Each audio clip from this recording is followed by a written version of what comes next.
Many of us in the Northern Hemisphere are back on the water and ready to go, but some of us are still waiting, kind of like the scene here up in Fort Simpson in the Northwest Territories, where their waterways aren't quite ready for them yet.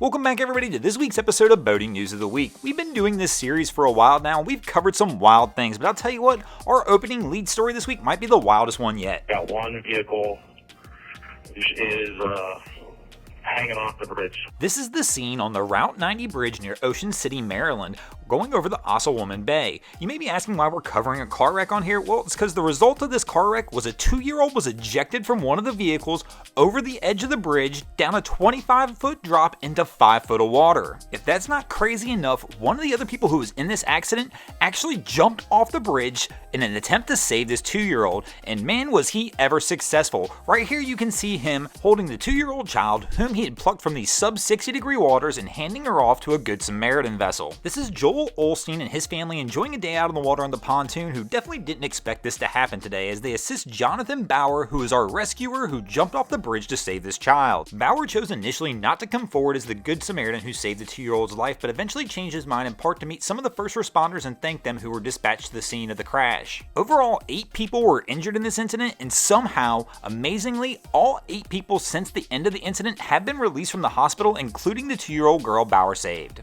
Our next incident to make the boating news this week is going to take us over to the Chesapeake Bay, where this past Thursday 2 vessels collided and one of the vessels overturned. Before the vessel overturned, it was able to get a flare off, and a Good Samaritan vessel raced to the scene to find 3 people in the water who the Good Samaritan was able to pull out, but there was a 4th one missing when authorities arrived on the scene, where Officer Brian Hunt dove into the water to look for the 4th person. Somehow Mr. Hunt actually found this person in a cabin in the boat, still conscious, floating in an air pocket, and was able to rescue the 4th boater. Mr. Hunt also spoke to local media about the dramatic event. I went under the boat, I jumped in, I just took my gun belt off, I put it in my uniform, and put my scuba tank and stuff on, and I went under the boat, and I had to remove the captain's chair. There was a lot of debris, so I took my secondary regulator out, and I shoved it in his mouth.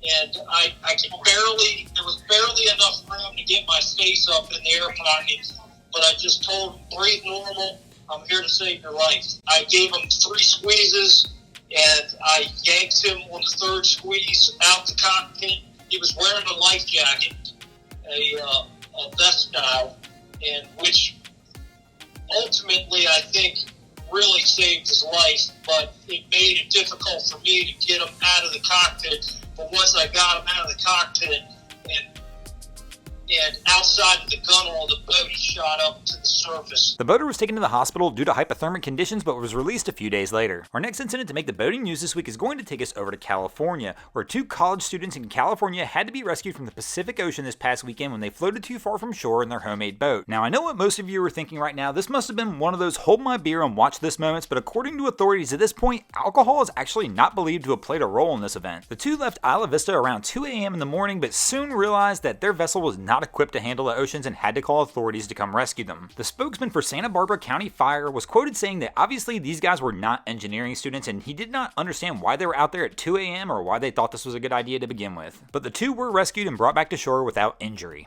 Our next item to make the boating news this week is going to take us over to the Thames River, where a huge blaze ripped through a Thames River boatyard and destroyed a historic ship used to rescue troops during the evacuation of Dunkirk. The enormous fire engulfed 2 boatyards on an island on the River Thames in Hampton.